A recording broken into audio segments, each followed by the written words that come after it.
Today we are going to talk about the organization of life. First of all, we'll have a brief look on what is life.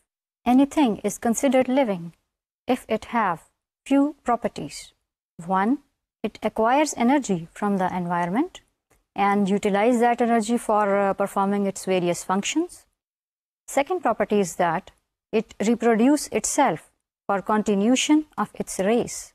For example, lions eats other animals to acquire energy, and deers eats the leaves of the other plants or the grasses and convert them into the chemical energy for their performing their functions. There is a third property of life which is almost equally important. That is, anything is living if it mutate or change itself in response to the change in environment.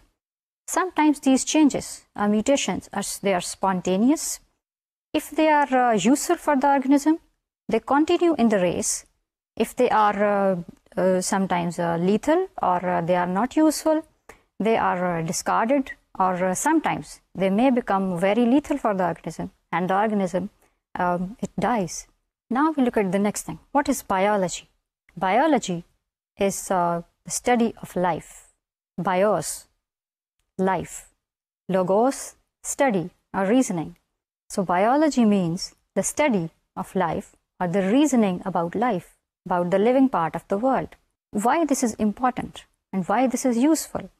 Because the living part of the world is related to the human beings, and the science is basically for the benefit of human being and for the sustainability of the systems upon the environment, particularly for the whole of the biosphere. Now we look at how life is organized. What are various levels of organization in life? We look at a flowchart. As you can see in this flowchart, there are different levels of organization in life. We just have a brief look on these levels, and then we will go in the detail one by one. Anything or any matter or mass mainly consists of atoms. Atom is atom, not to cut. It is assumed that atom is the smallest particle of the elements which are not dividable further. They have all the properties of that particular element. Atoms makes molecules. Atoms join together. They rarely live in the environment in isolation, but they live in combinations. They join together by particular type of bonding to make molecules. Molecules makes large molecule or the macromolecules. Then these molecules make cells. Cells makes tissues. That is, the groups of cells which work together to make larger forms called organs. Organs makes the organ systems. Organ systems makes organisms, and organisms makes populations. Populations makes communities. Communities makes the ecosystems, and all of the ecosystems of the world makes biosphere. We look at all these levels now one by one. Atoms. This word comes from Greek's atom, not to cut. This is the smallest part of an element that is not dividable further. Atoms are, but they retain the properties of that particular element. In nature, there are about 92 elements. Among these 92 elements, there are only 16 that makes the living things. Among these 16, there are about few elements which makes about 99% of the living beings. These are oxygen, carbon, hydrogen, nitrogen, calcium, and phosphorus. There are many others, including calcium, potassium, iron, zinc, which makes another 1%. We call all of these elements the bioelements. What is atom itself? As you can see in the diagram, an atom consists of an orbital, or maybe more than one orbitals, and a nucleus, a central part. In the nucleus or in the central part, there are two types of subatomic particles called protons, which are positively charged. The other called neutrons, which don't have a charge. And there's a third type of subatomic particles called electrons, which keep moving around in orbitals surrounding that nucleus all the time. So it means that an atom have three types of subatomic particles: electrons, negatively charged and always moving; protons, positively charged, stay inside the nucleus; and the neutrons, which also stay inside the nucleus. Atoms do not live in isolation. Atoms join together to make molecules. Now there are two types of bondings by which atoms join together. One is called ionic bonding and other is called covalent bonding. In ionic bonding, one atom gives away its electrons to the second atom and they stay together. The other type is called a covalent bonding, in which both atoms share their electrons, few of their electrons, and they stay together. Covalent bonding is a more strong type of bonding in comparison to the ionic bonds. Molecules are of two types. One are called micromolecules and others are called macromolecules. Micromolecules are those molecules which have a low molecular weight, and the macromolecules, as the name says, macro, big, they are the molecules which are large, which have a higher molecular weight. For example, micromolecules include the glucose molecule, the water molecule, and the macromolecules. They include the proteins, carbohydrates, and the lipids. There are different types of macromolecules which are present inside an organism. Carbohydrates, lipids, proteins may make different types of structures. They may perform different types of functions. For example, if we take proteins, we can call proteins structural proteins or we can call them functional proteins. Structural proteins, if they are making a structure, for example, they are making cell, a part of cell, they are called functional if they are an enzyme and they have to help a reaction inside the cell. Now we look at the structures of various micromolecules and macromolecules. Here you can see in the diagram there are two micromolecules. One is called the water molecule and the other is the glucose molecule. Both are models which are showing you that how these molecules look like and how they bond together. In the next diagram, you can see various macromolecules. Here you can see a hemoglobin molecule. Hemoglobin is a very important protein that is present inside the blood cells, and it carries oxygen and it transports oxygen in all of the organism's body through blood. Blood is a liquid tissue. As you can see, there is a red blood cell and we are showing hemoglobin molecule outside the blood cells which have different protein chains and have few iron molecules as well. Here is the next, DNA. DNA is the genetic material of the organisms. Here you can see a molecule of DNA which have a double helix. Both helices, there are two chains which are running in a helix form parallel to each other, and this is the genetic material. This is, we can say, the blueprint of life which makes all the living organisms. Here is the third important form, the lipids or the fats. Lipids or fats, these are present in the form of long carbon chains which have hydrogen molecules attached on the various sides. Lipids may be of two types, called saturated lipids present in animal cells and the unsaturated lipids present in the plant cells. Saturated lipids, as you can see in their structure, they are straight and they are solid at room temperature. But the unsaturated lipids, which are present in plants, have double bonds in their structure, and with the result, they have nicks or bendings in their structure. Due to these bendings, they remain liquid at the room temperature. Now we go to the next part, that is the organelles. Molecules, micromolecules and macromolecules join together to make larger structures.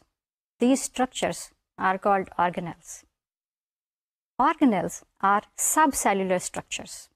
That is, these are the structures which makes cells. Organelles are of different kinds. According to the type of cell, there are different types of organelles. There are a few organelles which all cells do have, like mitochondria, which is called powerhouse of the cell, and it produces energy.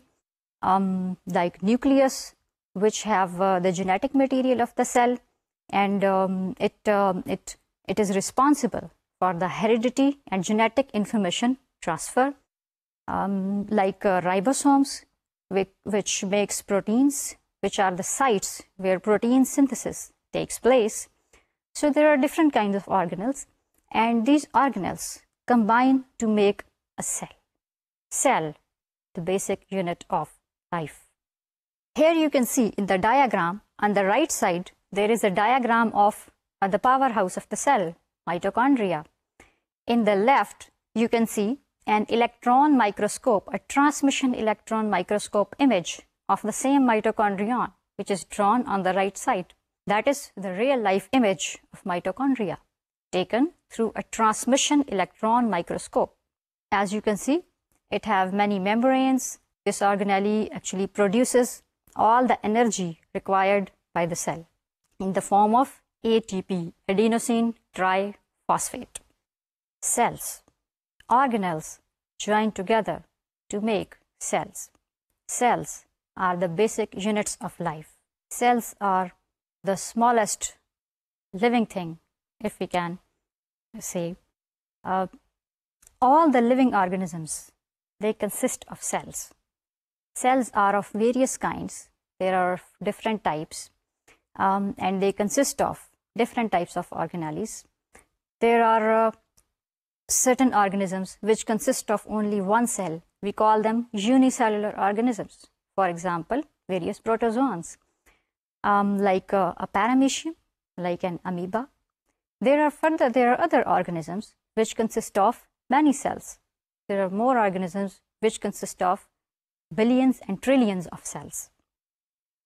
So cell is the basic unit of life. Here you can see in the diagram a unicellular organism, a bacteria. This diagram shows you the inner part of bacteria and the outer part of bacteria. In the inner part, you can observe the nucleoid region, actually the prokaryotes, say prokaryotes. Pro means old, karyo means nucleus. They have an old type of nucleus, which is actually not technically called a nucleus because this is not enclosed by the membrane. It have its genetic material in the form of a chromosome. You can see the cytoplasm of that cell, and you can see the membranes and walls which are covering the bacterial cell. Now in the next diagram, you can see the plant cell. The plant cell is covered by a thick wall, then cell membrane, then comes its different organelles. As you can observe in the diagram, you can see a vacuole, a large vacuole. Plant cells have a very large vacuole when they are mature. You can see a nucleus, which is slightly on a side due to presence of a large vacuole. You can see different mitochondria. You can see the Golgi apparatus and lot many other organelles inside the cell.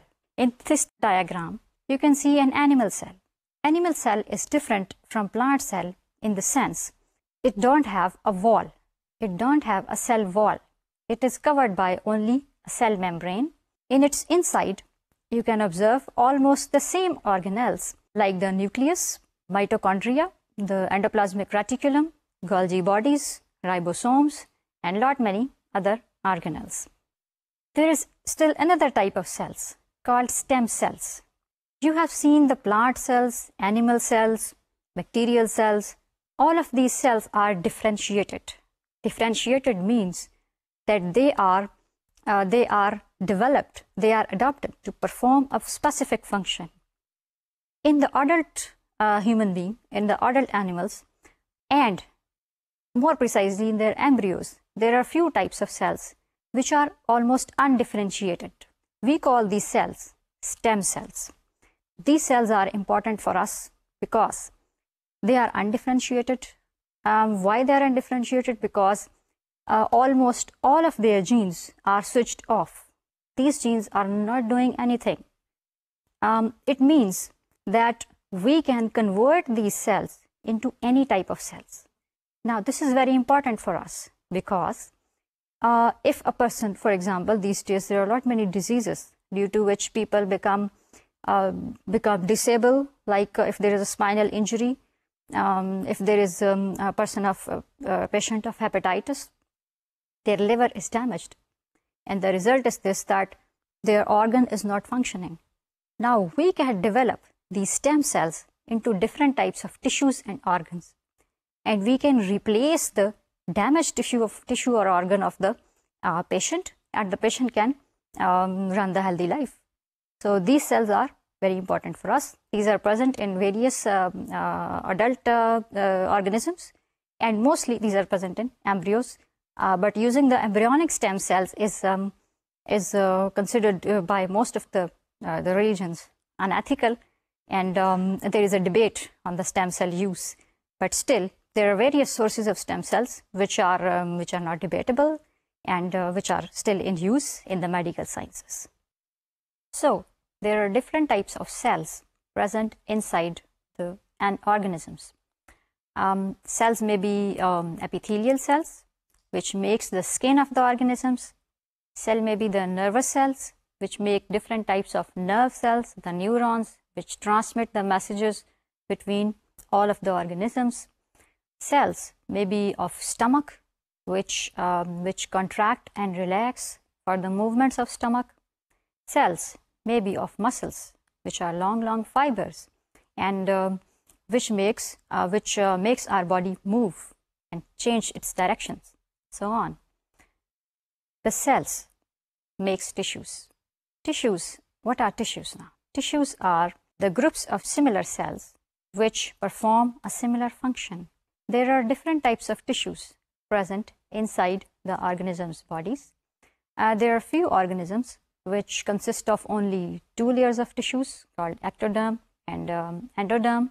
There are few organisms which have more layers, and there are few organisms as complex as the human beings, which have many types of tissues which perform their different functions. Now we look at these diagrams which show you different types of tissues and their functions. Let's have a look on the diagrams. Here in the first diagram, you can observe the epithelial cells, simple columnar epithelium. These cells are elongated, quite long, and these are present in the intestine. These cells can absorb different types of nutrients. These cells are specialized in their functions, and their function is to absorb nutrients. They are designed in a fashion that they can absorb nutrients from its environment. As you know, that when food is digested, it is passing through the intestine, and within the intestine there are these cells which have property of absorbing these different types of foods. When the digested food pass through these cells, pass from near of these cells, then these cells absorb the digested part. In the second diagram, you can see a slightly different types of cells. These cells are present in our trachea, below our throat, in our respiratory tract. As you can see in their structure, these cells have cilia on their surface. Cilia are basically small hair-like projections of the cell membrane. These cells produce mucus as well. And as you know, that when we take in the air, this air passes through the trachea, passes through the airways, and there are many dirt particles and molecules present in that air. These particles are trapped by the movement of these cilia, and they are trapped inside these the mucus present on the surface of these cells, and hence the air which goes inside our lungs is clean, clear. Here you can see in the next diagram another type of cells which are called stratified cells, which are present in our mouth, in our esophagus, in our digestive tracts, and these cells perform different types of functions. These have to allow the food pass through, and below these cells we have muscle cells which contract and relax on intervals to move our food down our esophagus, down our food canal in a regular fashion.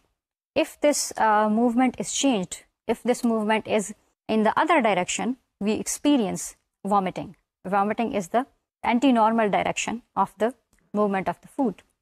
So there are different types of tissues. Still we can talk about, for example, the nervous tissue. The nervous tissue, or the nerve or the tissue in the spinal cord and the brain, they have various different properties.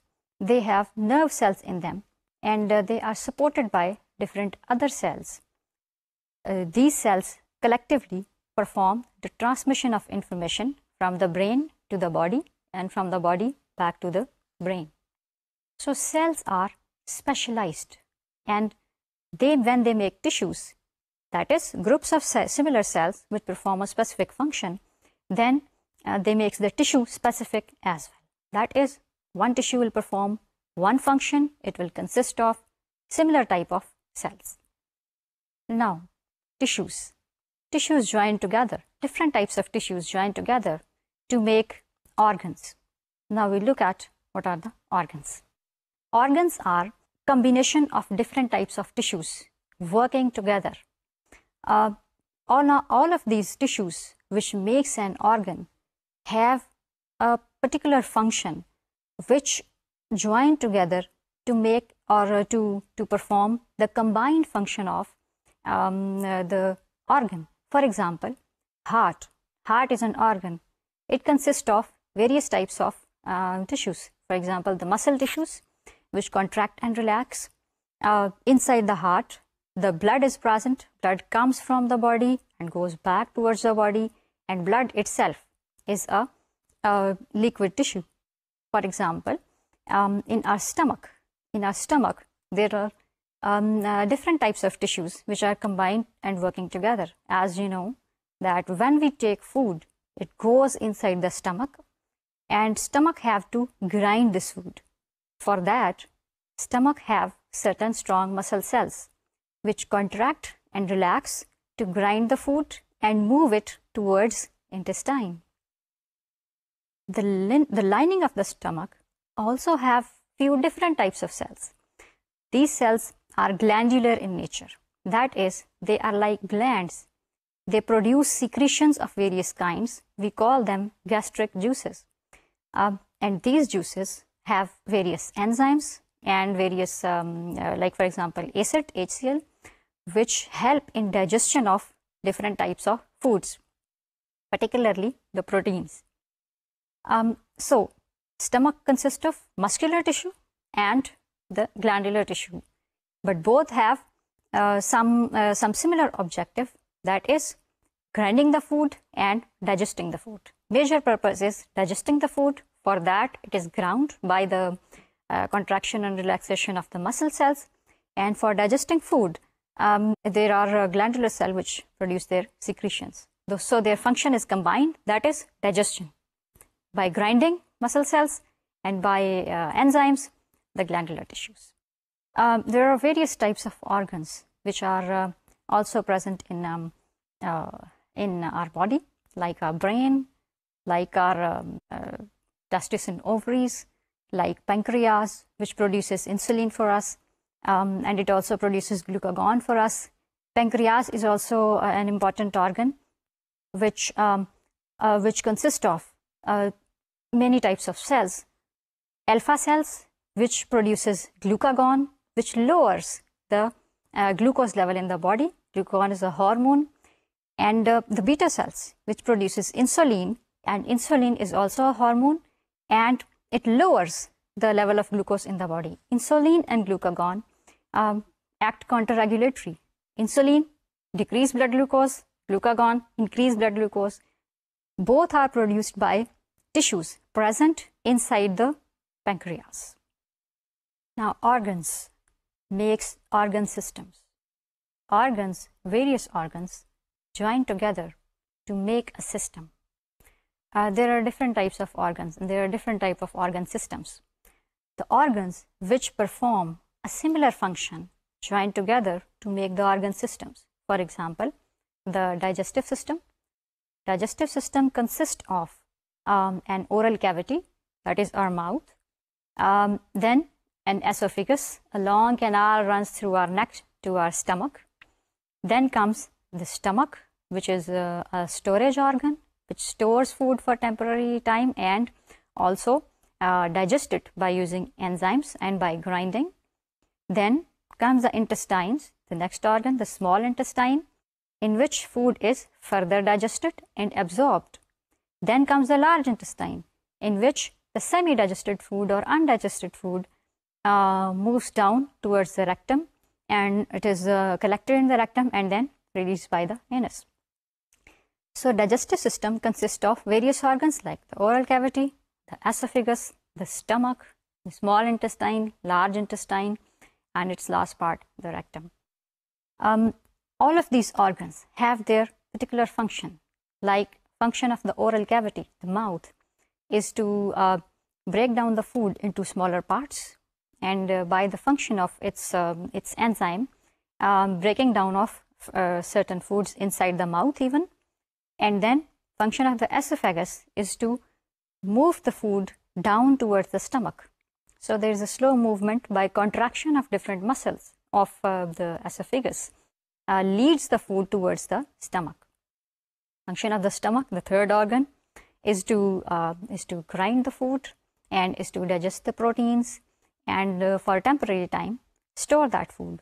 There are few organisms which eat much grasses, because these organisms, like for example the buffaloes, the cows, which are also called ruminants, have a highly modified stomach, because these were the animals of prey, and in jungle they have to deal with their predators like lions. So what do? That they go in the fields, they quickly eat up the grasses, and then they sit in the shades, in the hiding places, and they slightly churn and grind their foods later, and then get it in the other part of stomach. So their stomach is modified for initial storage for long periods, and then when the food goes back in the mouth and it is broken down into smaller pieces, then it goes towards the next section of the stomach, the next part of the stomach, and then go into the next, and then go into another part. So it means the stomach is a storage organ which is modified according to the food of the particular organism. Just like that, we have a cardiovascular system, the system for the transmission of blood, for distributing foods, for distributing oxygen, for taking away carbon dioxide and other gases and all other hormones and other ingredients which are required by the body to move from one part to another part. The cardiovascular system consists of a heart. Heart is a pumping organ. Heart pumps blood from when the blood comes inside the heart, it pumps it away, and then it receives the blood which is coming back from the body and convert it into oxygenated blood through passing it through the lungs, and then return that blood back to the body. So heart is an organ, and the vessels which takes blood away from the heart towards the body, these vessels are called arteries. They makes one different organs, and then those vessels which takes the deoxygenated blood from the body and return it to the heart, these are called veins. These are a different type of organs, and their structures are also different because their function is different, their structure is different. In arteries, for example, the pressure of blood is very high because heart pump the blood, and this blood have to go till the last part of the body. So in arteries, blood is pressurized. Arteries have thicker walls to deal with such pressures. In the veins, however, blood is because coming from the body towards the heart, pressure is low. And for that reason, veins are comparatively thinner in their structure, and they are comparatively wider in their structure. They have a wider lumen. So according to the nature of the function, organ have a particular structure.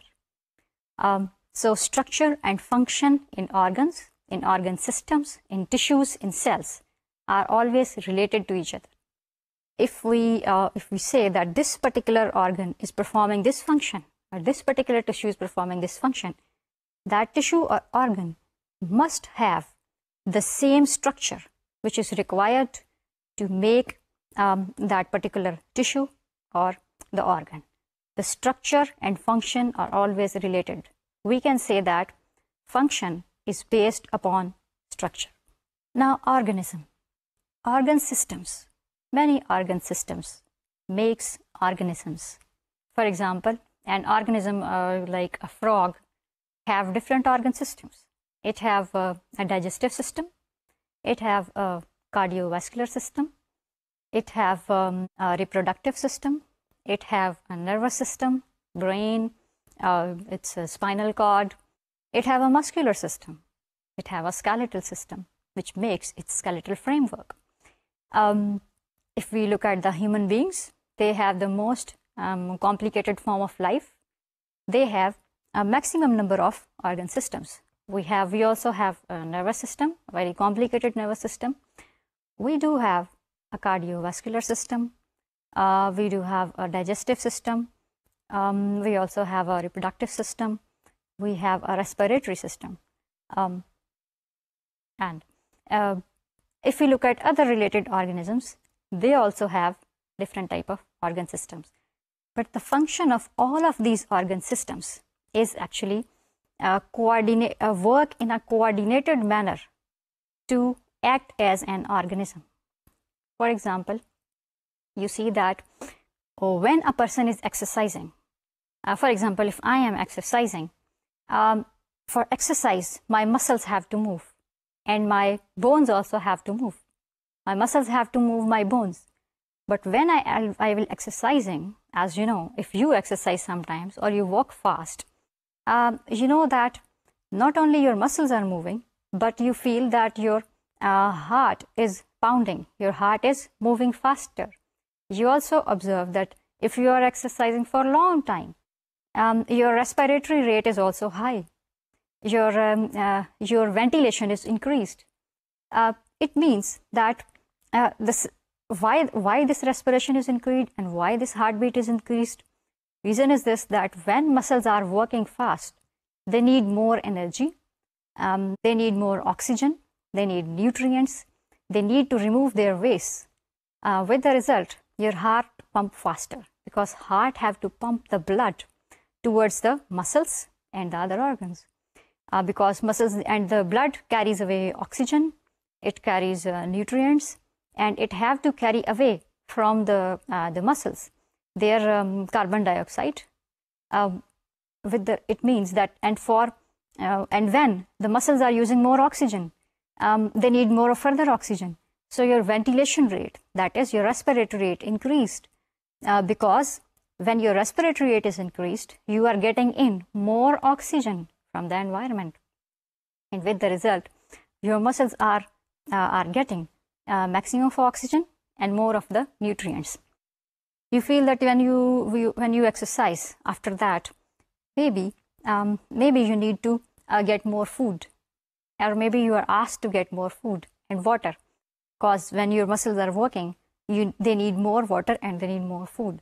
So all the functions of an organisms are coordinated, and these are coordinated. They are all organ systems have to coordinate with each other to perform same function. For example, for just exercise, just one function, your muscular system is working, your respiratory system is working, your cardiovascular system is working. All of these are joining their hands. They are combining their functions, and ultimately they are performing same function, that is the exercise.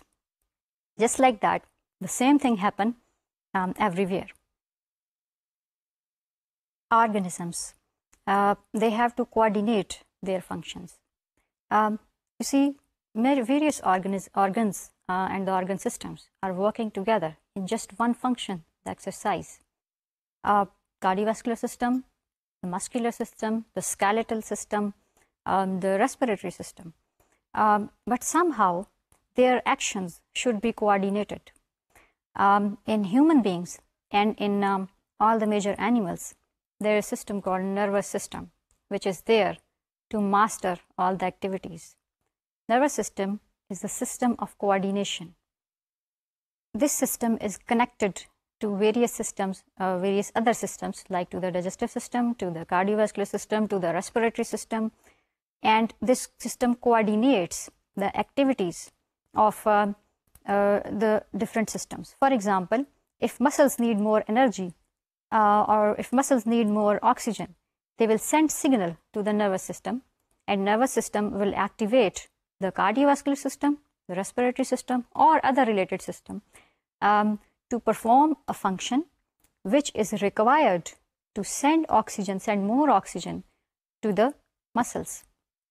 And for example, if they need more nutrients, then the brain can order other organ system to send more nutrients towards the muscles and reduce the content of nutrients from some other part of body. This is why that we usually says that if you have just taken your food, don't go for a bath. Why? Because if you just have taken your food, your muscles of the digestive tract are moving, are contracting and relaxing again and again to digest the food. If you just go for a bath, or if you start exercising after just taking your heavy meal, what will be the result? More energy, oxygen, and everything will be directed towards your exercising muscles, or handling with the cold maybe, which is coming with the water. And the result is that your digestion process, whose muscles are contracting and relaxing, and they need more energy, which is directing towards these muscles of the digestive tract, will be reduced, and energy will go towards your exercising muscles, that is your skeletal muscles in your arms, in your legs, and the result will be your digestive rate will be slow, and you may experience a undigestion or semi-digestion type situation. Now we come on the next level, population. Organisms of same kind, same species, living in an area are called a population. For example, here in the picture, more precisely, you can see different deers which are living in a particular area. All of these deers in this area, the same species, will be called a population. Because the population of Pakistan, for example, is about 17 crores, about 173 millions. All of the people which are living in Pakistan, the human beings. Even it may interest you. In the Germany, people usually have their cats and dogs as their pets. When they calculate their population, they look at this many people, this number of cats, and this number of dogs. So cats and dogs, all of those cats and dogs living in Germany are like one population. All the cats one, all the dogs one, the human beings, maybe the lions, maybe the deers, maybe the plants of a specific type, and so on. Now, biologists have to study the populations. That is, they have to look at the interactions between population with different organisms which are making that population. For example, interactions between males and males, interactions between the females and females, between males and females, between child and adult, and so on. Because when they are studying these interactions, they get to know that what could be the next behavior of a particular part of population that can affect the same population, that can also affect the other populations. So study of population is also a very important part. Now we look at next level, which is called community. Various populations living in the same area at the same time are called a community.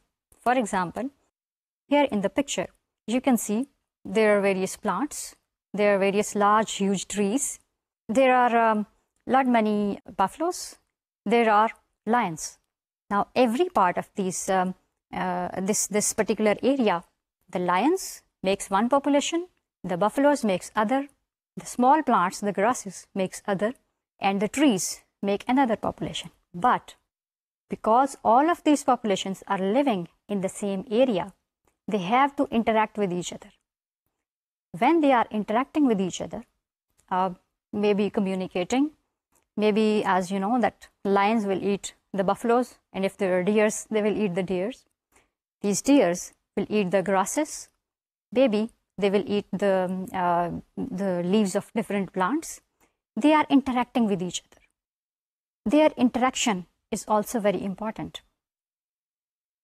For example, if in a particular area in which we are growing crops, not like this, but an area where human beings are also living, and we are growing crops, in that area, if rats are increased in number, they may eat up various parts of our crops. And with the result, because of the increase in the number of rats, human beings will be affected because their food will be reduced. And also, if there are a lot many other birds which are also eating those foods, but in lesser quantity, they will also not get their food, and their number will also be reduced. Means that the interactions between community need to be studied, because if we don't do it, the result may be sometimes in a disaster. There is an example from China, if I'm not wrong. They have to control their pests. For controlling their pests, they introduced sparrows. That pest was actually a dragonfly. And they decided to introduce sparrows in their feeds. When they introduced sparrows, the number of sparrows was increased. They eaten up all the dragonflies. And their crops were temporarily protected from the attack of the dragonflies. But what was the result? The sparrows increased in so enormous amount that they eaten up all their crops, and crops were destroyed even more. So, interaction between the communities is also important when we are handling with the real life problems. We were talking about the population. Populations makes communities. In communities, various populations interact with each other. If we look at lot many communities, they also have to interact with the abiotic factors, those factors which are not living. For example, if the lions, they are living inside an environment, various plants which are living in a forest, they also have to interact with the soil in that particular area. They also have to interact with they have to deal with the temperature of that area. If temperature increases, their functions will be affected. They also have to interact with the waters in the water bodies. They have to deal with the humidity. If this is increased or decreased, their function may be disturbed, may be changed. This interaction of biotic factors, the living organisms, the living factors, with the abiotic factors in an area is called an ecosystem. There are different types of ecosystems present in the body. There is an ecosystem in which communities are interacting with their abiotic factors. There are different types of ecosystems in the world, like the forest ecosystems. As you know, maybe you have seen the National Geographics, which shows you different types of forests in which there are a lot many trees, there are a lot many small plants, there are large plants, there are very, very small animals like shrews and say reptiles. There are very, very huge and large animals like elephants.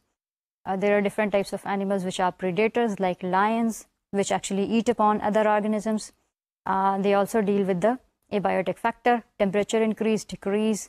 In daylight, for example, temperature is increased and they may have to stay for some time inside the dens or somewhere else. Just like that, if we have rats, they are living in a desert ecosystem. Desert is a specific ecosystem which is very hot when sun comes in the day, and they become very cold when sun goes down in the evening. So rats have to deal with a very high temperature in the day. They deal with it by hiding themselves under the rocks. So they are interacting with the temperature, they are interacting with the rocks.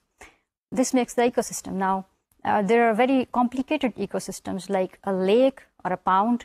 In a lake, there are different types of organisms which are living, because on the upper layer of lake, there is very high temperature in comparison to the others, because this is directly exposed to sunlight. In the second layer, there is less temperature. In the third layer, there is cold temperature. So in different regions of a lake, different types of organisms can live, can manage living there.